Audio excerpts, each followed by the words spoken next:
Mən həmişə fəxr etmişəm. Bu gün də fəxr edirəm ki, mən Azərbaycanlıyam.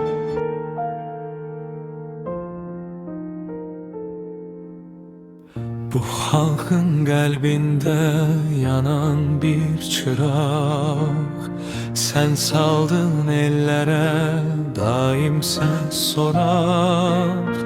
Sən oldun millətə həmişə dayaq, ey böyük rəhbərim, ulu öndərim. Çətin yol keçərək can Azərbaycan, ümidi azaldı, yoruldu yaman. Sən gəldin yenidən düzəldi dövran, ey böyük rəhbərim, ulu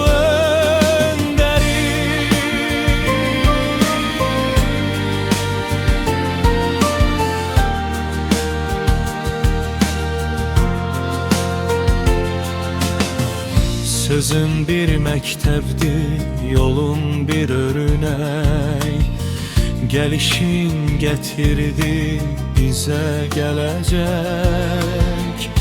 Hər zaman adını yaşadar ürək, ey böyük rəhbərim, ulu öndərim.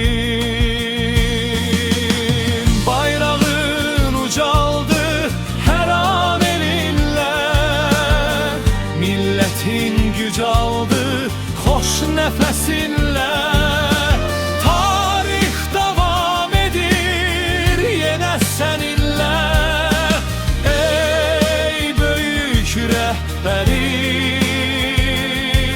ulu